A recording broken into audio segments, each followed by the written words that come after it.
Baik, Assalamualaikum warahmatullahi wabarakatuh. Selamat pagi, selamat siang untuk kita semua. Pada kali ini untuk pertemuan yang terakhir, sebenarnya ada satu bahasan lagi yang belum disampaikan terkait dengan bundaran. Jadi hari ini kita akan bahas tentang bundaran ya. Oke, sudah terlihat.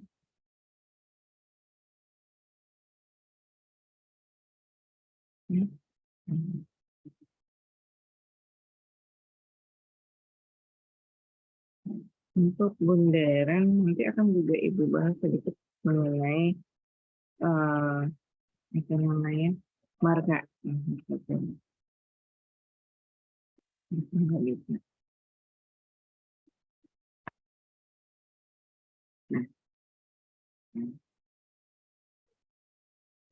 Nah, berbicara mengenai bundaran, memang pada saat kita perencanaannya di jalan raya yang sekarang itu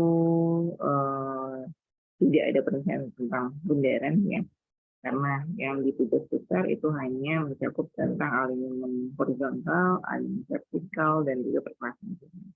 Untuk persimpangan dan bundaran kemarin kita tidak ada membuat contoh di apa namanya di tugas besarnya, jadi hanya untuk kita pengetahuan ya.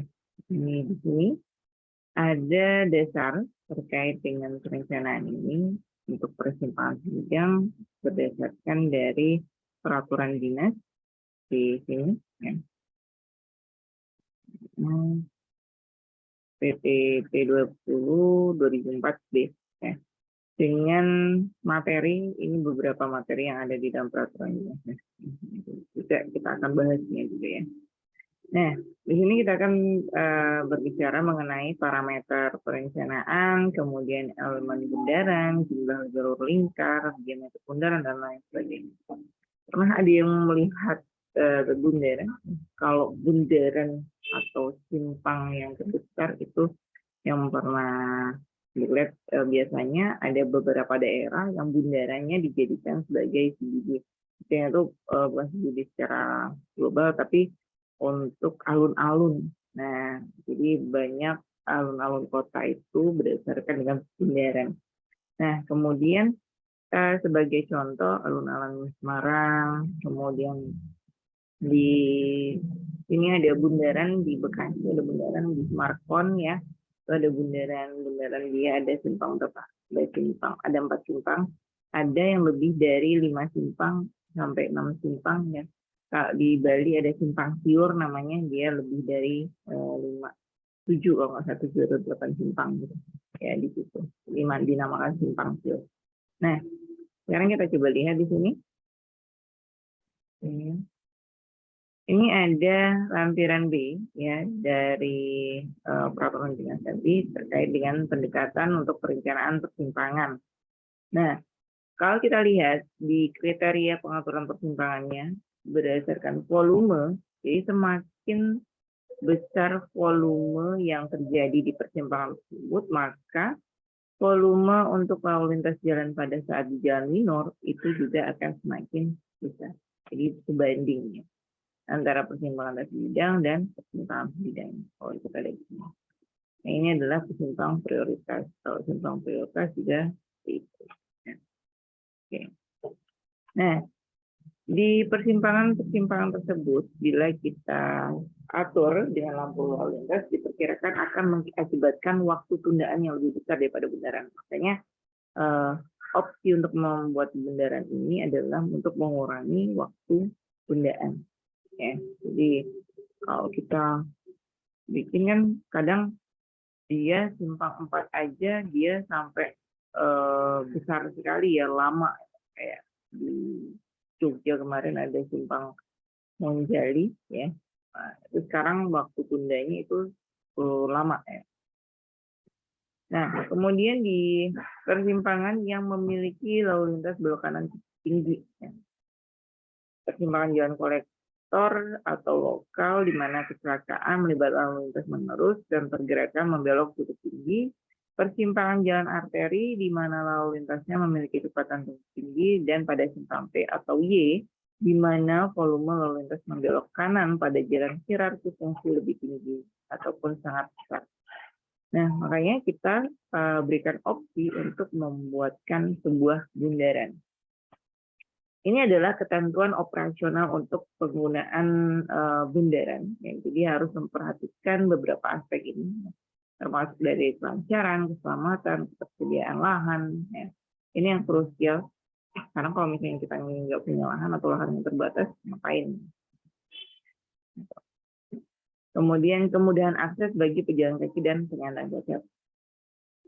Nah, parameternya apa saja? Parameternya adalah volume lalu lintas, rencana, dan volume lalu lintas seluruh lengan. Jadi pada saat kita mau membuatkan perencanaan bundaran ini, kita harus melakukan survei terhadap volume lalu lintas di bagian simpang mayor ataupun minornya. Nah, jadi kalau misalnya kita punya simpang seperti ini, ini misalkan kita mau buatkan bundaran di simpang 4. Nah, ini kita harus mengetahui, ya, misalkan ini adalah mayornya yang besarnya, ya, ini dan ini minornya. Jadi kita harus mengetahui semua volume di setiap mulut simpang atau lengan simpang, ya. Maka baru itu kita bisa dapat membuat sebuah bundaran di sini. Nah, kalau dia lebarnya lebih besar, ya, yang mayor ini, jadi bisa dipotong besar. Nah, kendaraan rencana yang digunakan adalah kendaraan yang radius putar yang paling besar. Jadi kalau misalnya dia kendaraannya di situ paling besar untuk truk 2-3 as, ya, maka ini direncanakan yang bisa pada saat dia manuver. Jadi kalau misalnya kita membuatkan seperti ini, ya, kalau dia untuk truk, nah, truknya bisa bisa berputar, tapi tidak apa yang namanya kepentok, ya. Nah, dia membuat putaran ini, jadi dia bisa manuvernya dengan lancar. Nah, kecepatan rencana yang digunakan dalam perencanaan dibatasi maksimum 50 km per jam. Kalau kita lihat, ya, kayak kita mau membangun merencanakan satu simpang ataupun apa namanya tikungan, ya, kita kan harus memperhatikan radius tikungannya. Ada jari-jari gelonggongan di sana. Ya, ini sama juga seperti itu. Elemen bundaran itu apa aja sih? Nah, ada pulau bundaran, ada jalur lingkar, ada lintasan truk atau apron truk, dan pulau pemisah secara fisiknya. Tapi pada saat penerapannya kadang ada sedikit berbeda. Nah, ini, ya, ini contoh untuk bundaran di bagian ini adalah pulau bundarannya. Ya. Ini radius masuk. Kemudian di sini adalah apron truknya, bisa dilakukan seperti ini. Kemudian lajur masuknya dari sini, jadi dia akan berbelok. Kalau kayak yang di Bundaran HI, ya, itu besar sekali itu, ya. Kemudian ada pulau lalu lintas, di sini, pulau pemisah. Nah, ini ada pulau pemisah untuk memisahkan dua arah, ya. 2 jalur yang berbeda, sehingga dia bisa dengan nyaman bisa masuk. Ini untuk bundaran yang 3 lengan. Nah, yang ini ada bundaran dengan 4 lengan. Nah, dia akan lebih besar lagi. Jadi kita umpamakan yang ini dengan radius ataupun lahan yang cukup besar untuk bisa dibuatkan bundaran. Nah, ini untuk bundaran 5 lengan. Nah, kalau 5 lengan, maka radius masuknya atau untuk apronnya dia akan sedikit lebih kecil, tapi di sini untuk radius yang keluarnya dia lebih besar. Ini lebar lajur lingkarnya lebih besar. Nah, ini jumlah lajur lingkar. Untuk mengetahui jumlah lajur lingkar maksimum itu diatur dalam pedoman ini. Jadi kalau kita lihat di sini ada jumlah lajur pada jalur masuk atau jalur keluar itu tidak boleh lebih dari jumlah lajur pada jalur lingkar. Jadi kalau kita lihat di sini di tabel 1 ada jumlah lajur lingkar untuk volume lalu lintas harian rata ada kurang dari 20.000 per hari, dia harus menggunakan lajur lingkar 1, jumlah lajur lingkarnya. Tapi kalau misalnya dia untuk volume lalu lintas lebih dari 20.000 ya sampai dengan 40.000, maka lajur lingkarnya 2. Lajur lingkarnya ini. Nah, dia akan ada 2. Jadi kalau misalnya kita buatkan lingkaran di sini, nah lajurnya akan ada 2.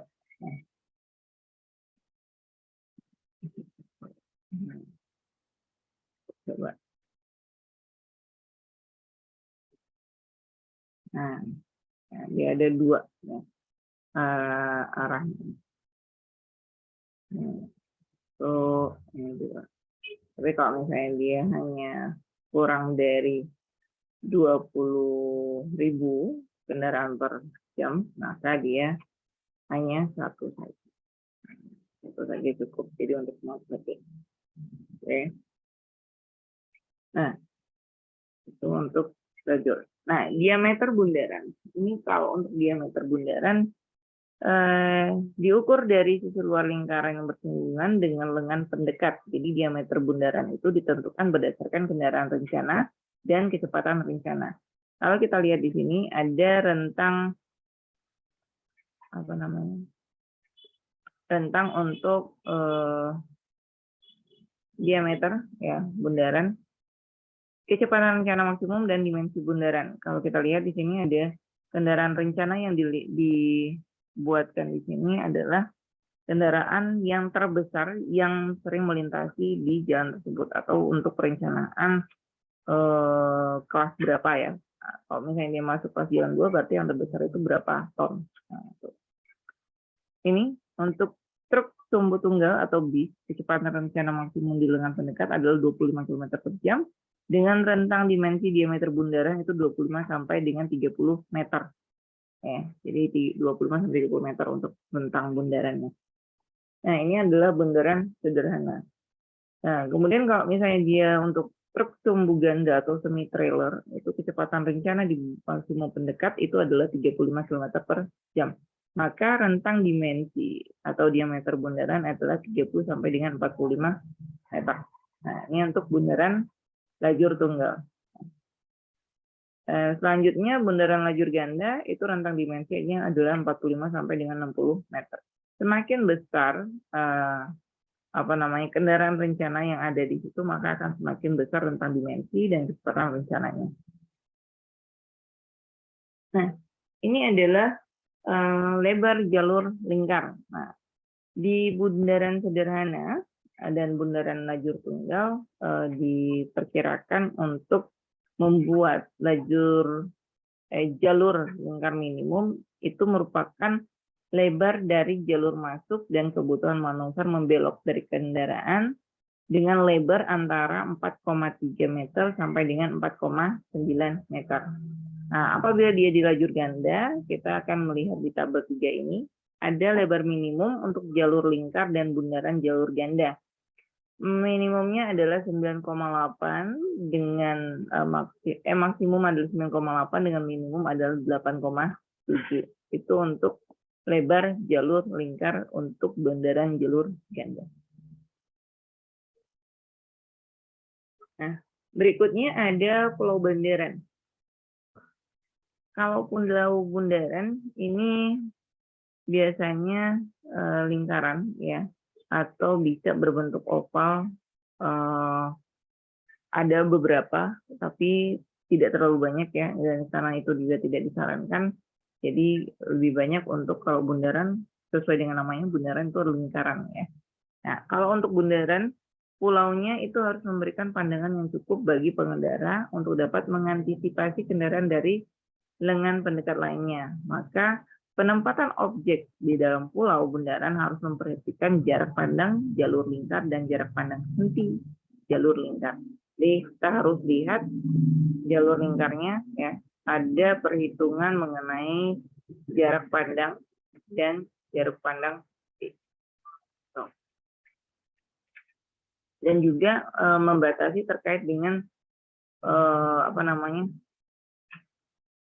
perlengkapan jalan seperti peletakan lampu ataupun peletakan rambu-rambu di dekat itu diminimalkan, ya. Kecuali memang untuk sesuai dengan kebutuhan saja.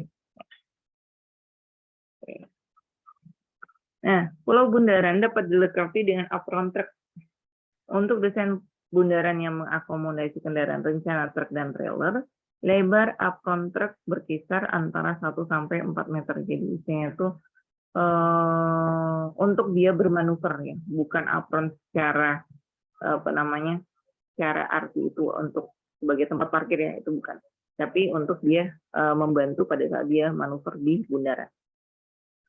Nah, ini diameter pulau bundaran dihitung dengan mengurangkan total lebar jalur lingkar terhadap diameter bundaran.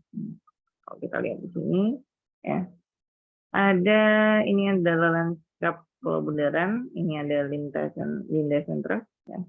Perkerasan berpola, ini opsional kalau misalnya memang diperlukan, ya, sama pada saat bermanuver itu kalau dia dengan lajur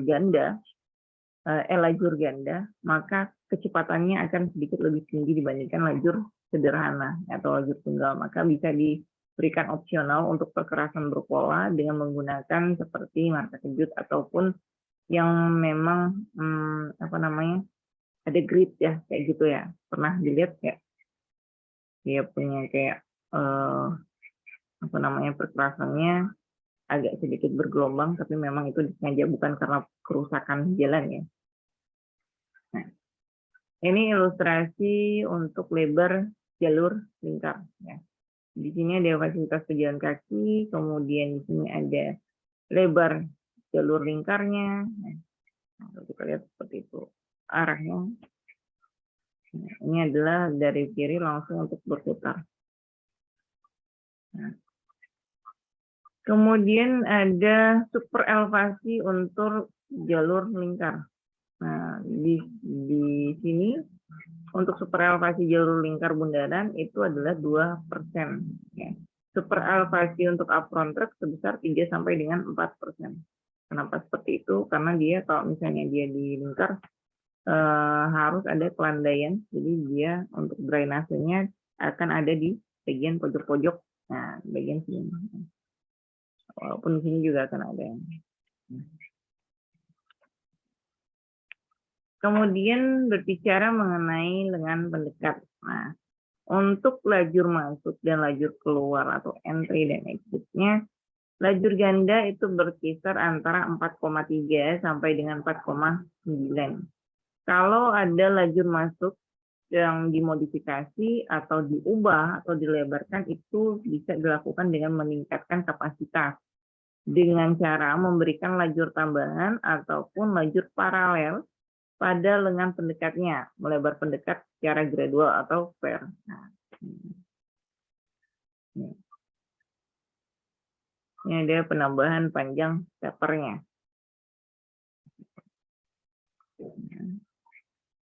Ini peningkatan kapasitas pada lajur masuk.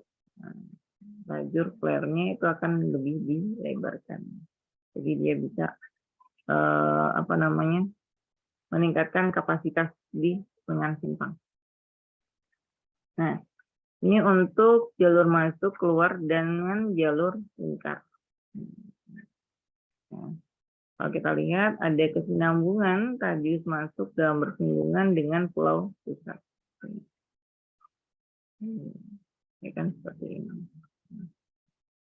Ini lajur masuknya, ini lajur keluarnya. Ini ada radius keluar bersinggungan dengan sisi luar jalur utara.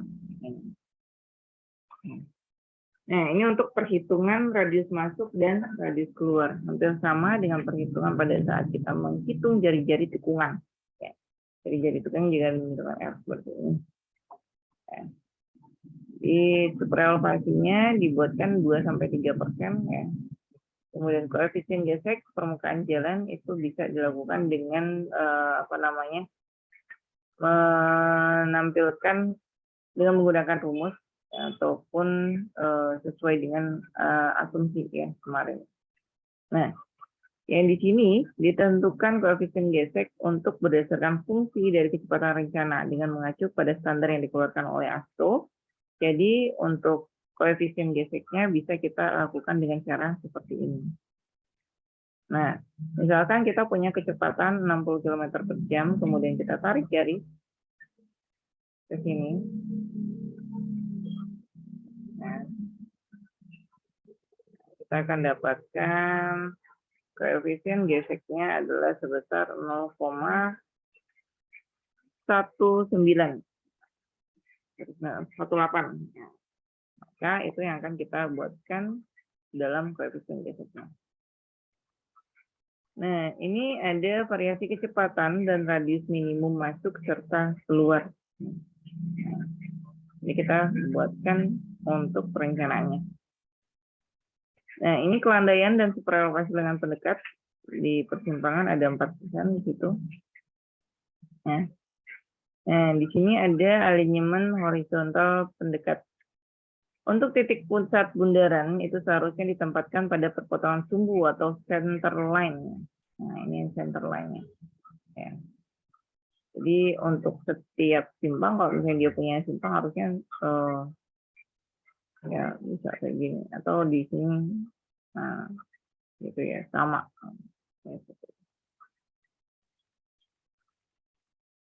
Kalau yang kayak gini ini tidak dibenarkan ya. Kalau bisa dia center line dari sumbu pusat. Ini tidak diterima, ini masih bisa diterima. Kalau sebelah kanan boleh masih bisa.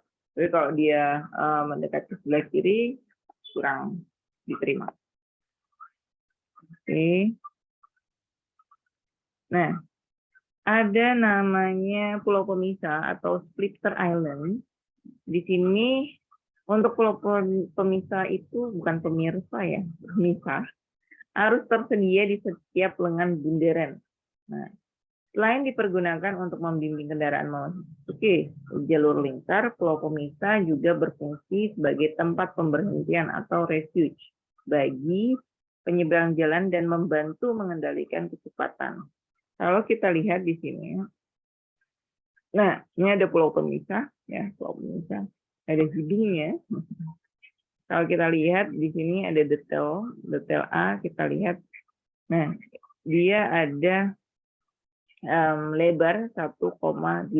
Nah, untuk tipikalnya. Jadi antara lebar pendekat sama lebar yang di minor di bagian ujung ini akan sedikit berbeda. Ini tipikalnya. Nah, ini dimensi hidung pulau pemisah. Ya. Pemisah. Ini gara-gara bahas hidung jadi bukannya pegang hidung terus ya. Oke. Nah, di sini ada jari-jari. Jadi untuk pulau pemisahnya ini tidak dianjurkan untuk dia ada tepian siku. Ya. Nah, kalau seperti ini enggak dianjurkan. Kalau lebih baik dia akan dibuatkan dia berbentuk oval. Jadi tidak ada lekukan yang tajam ya. Gitu. Nah. Ini kebebasan pandangan di bundaran. Nah, untuk kebebasan pandangan di bundaran dan wilayah pendekat bundaran, itu desain bundaran harus memberikan kebebasan pandangan kepada pengemudi untuk dapat mengantisipasi pergerakan kendaraan di jalur lingkar maupun kendaraan yang memasuki daerah persimpangan bundaran. Jadi, dia kalau kita lihat di gambar nomor 14 di sini, nah, ada jarak pandang bundaran. Ini adalah kalau misalnya kita berdiri di sini atau pengemudi di sini, maka jarak pandangan adalah akan seperti ini, memperlihatkannya untuk yang sebelah kanan. Ya, biasanya kita harus melihat yang sebelah kanan karena kita tempatnya kan di sebelah kiri ya. Ini belok kirinya langsung, jadi kita harus melihat ke arah bagian kanan. Apakah ada kendaraan yang akan melintas mendekati dengan simpang yang akan kita lalui. Nah, di sini antisipasi untuk jarak pandang kalau kita diukur dari titik A yang terletak dari 15 meter, ini titik A, ya, jaraknya akan 15 meter dari mulut simpang. Nah, jarak tersebut pengemudi harus mengantisipasi kendaraan yang bergerak pada jalur lingkar D2 dan memasuki jalur lingkar dari arah kanan atau D1. Ini tadi, ini D2, ini D1. Jadi dia akan bisa memandang sedemikian, bisa sampai 10 meter ya. Nah, untuk kebebasan pandang samping ditentukan dengan menarik garis sepanjang B ke arah tepi lengan pendekat di sebelah kanan. Panjang garis B dihitung dengan rumus ini. Ya. Jadi kita lihat untuk maksimal pengguna. Nah, di sini titiknya kita lihat apakah bisa melihat sampai dengan ke ujung. Maka dianjurkan untuk area ini adalah clear dari itu pepohonan, walaupun ada tapi tidak mengganggu jarak pandang untuk ke simpang selanjutnya. Nah, jika kecepatan konflik yang telah ditentukan sebelumnya panjang garis B itu dapat mengacu pada tabel 5 yang ini. Nah, oke. Jarak pandang bundaran ditentukan dengan mengasumsikan mata pengendara setinggi 1080 mm atau 1,1 lah ya, 1,1 cm. Dan tinggi objek atau kendaraan lain adalah 600 mm. Salah 60 cm. Nah, di sini untuk jarak pandang ke lengan bundaran, kalau kita lihat berdasarkan kecepatan konflik, ya, dari 20 sampai dengan 40 km per jam, itu jarak pandang lengan bundaran itu adalah sebesar 36 sampai dengan 72 meter. Kalau untuk jarak pandang hentinya sendiri, kalau kita lihat di sini, mulai dari kecepatan 10 sampai dengan 50 km per jam, maka jarak pandang henti minimum adalah mulai dari 8 sampai dengan 63 meter. Nah, kita lihat di sini ada 3 jarak pandang henti yang harus kita hitung. Ya. Kalau yang sebelumnya kita akan menghitung jarak pandang menyiap, jarak pandang disiap, jarak pandang henti, ya, jarak pandang mendahului. Nah, itu. Ini jarak pandang henti pendekat, jarak pandang henti jalur lingkar, dan jarak pandang henti jalur penyeberang jalan pada jalur keluar. Nah, jadi ada 3 jarak pandang henti yang harus kita hitung. Ini adalah jarak pandang henti untuk pendekat. Pendekat dari titik awal sampai dengan dia akan mendekati lengan pendekat di sini. Ya, ini jaraknya berapa. Kemudian jarak pandang henti jalur lingkar. Nah, dia akan melihat seperti ini. Ada lagi untuk jarak pandang henti jalur penyeberang jalan pada jalur keluar. Apakah ada penyeberang jalan yang akan menyeberang di lengan tersebut yang akan kita lewati. Oke. Nah, ini ada marka dan rambu untuk di bundaran. Seperti yang dibahas tadi ya. Biasanya untuk di bundaran ada marka terkait dengan apron truk ya. Nah, ada jalur putaran, ada markanya juga. Kemudian marka jalur penyeberang, marka garis untuk dimasuk ke sudut lengan ya, simpang lengan. Nah, ini ada rambu. Nah, kalau rambu ini kita memperlihatkan peringatan bahwa di depan ada pulau jalan. Ya. Kemudian di sini ada untuk penyeberang jalan, ya, marka penyeberang jalan. Ini marka garis, ya. Ini ada. Kemudian ada rambu untuk memperlihatkan bahwa ini ada bundaran di depan, biasanya 50 sampai 100 meter sebelum masuk ke bundaran. Nah, itu ada bundaran. Kemudian ada rambu dilarang stop. Nah, untuk memasuki pendekat ini, dia akan ada rambu larangan stop. Jadi tidak boleh berhenti di dekat tempat bundaran ini.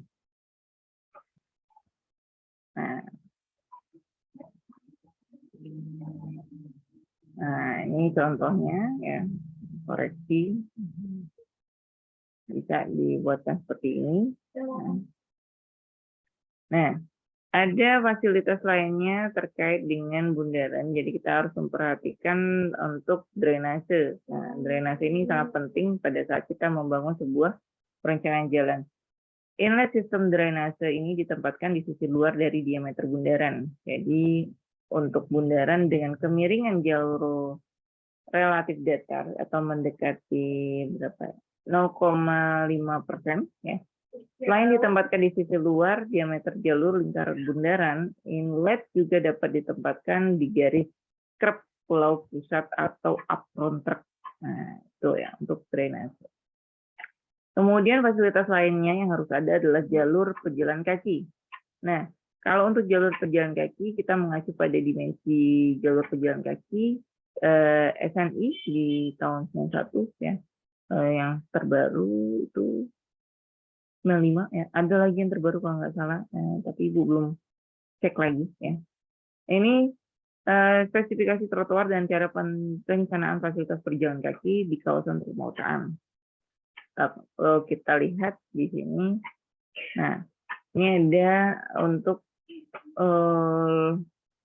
lebar minimum untuk panjang jalur pejalan kaki ya. Jadi dia ada lebar pulau pemisah, lebar lajur sepeda juga ada di sana ya, mulai dari 0,5 sampai dengan 1,8 untuk dimensinya. Nah, di sini. Kemudian ada di sini ada jalur hijau atau pagar, standar fasilitas penyandang cacat biasanya ada di sini.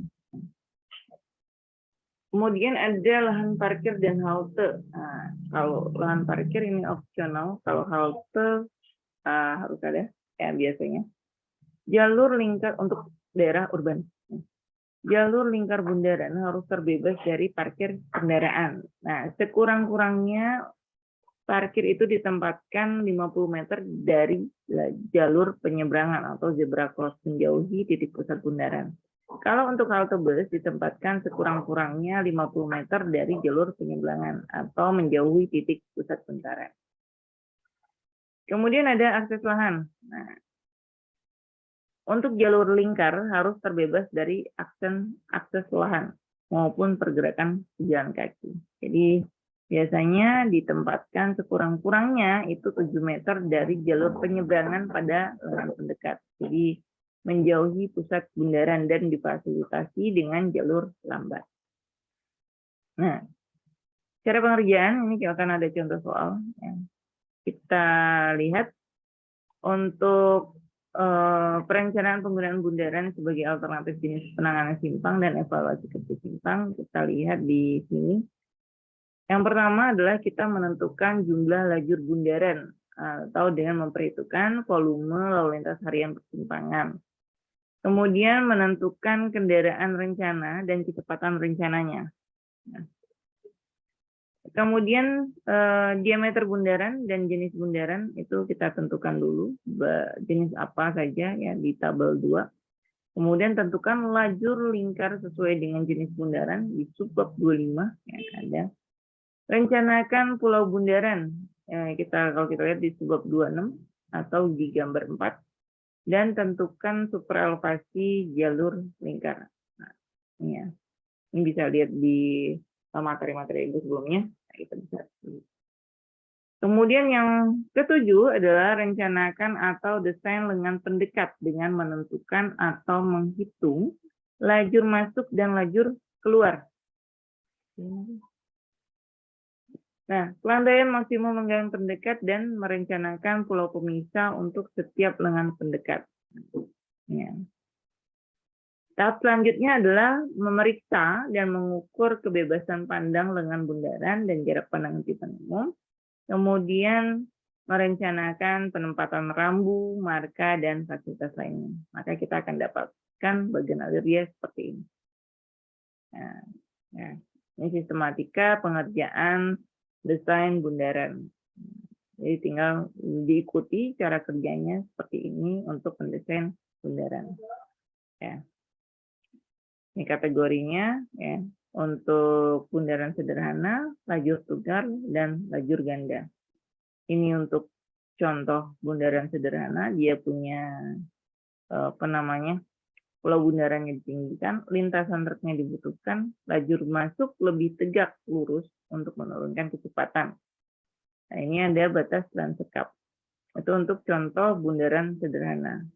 Kalau ini adalah contoh untuk bundaran lajur tunggal, di mana dia hanya punya satu lajur di sini, ya, termasuk untuk volume kendaraannya agak sedikit lebih kecil, ya, kurang dari 20.000 kendaraan per.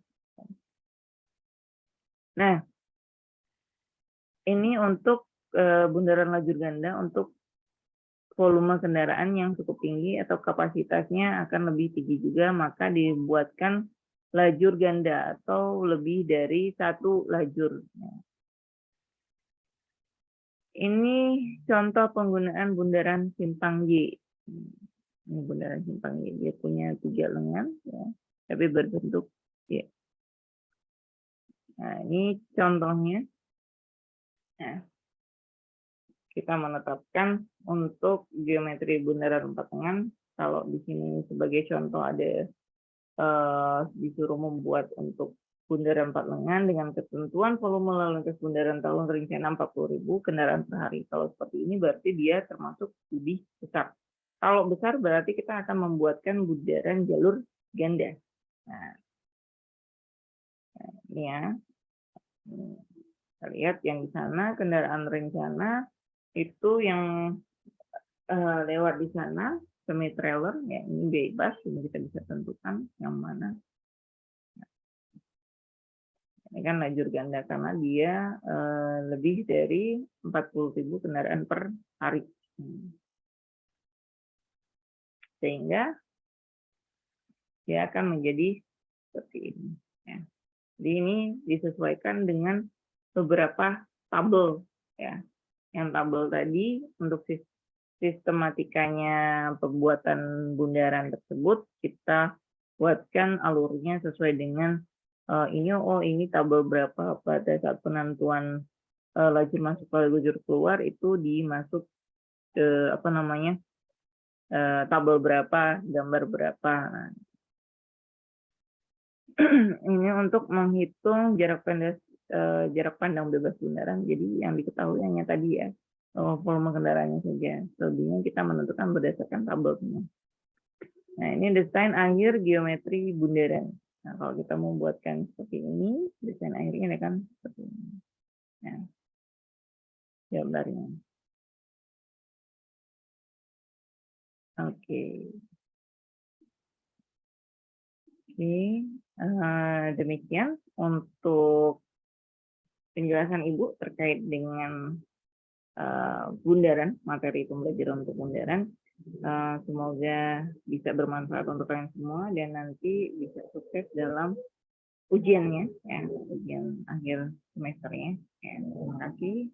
Wassalamualaikum warahmatullahi wabarakatuh.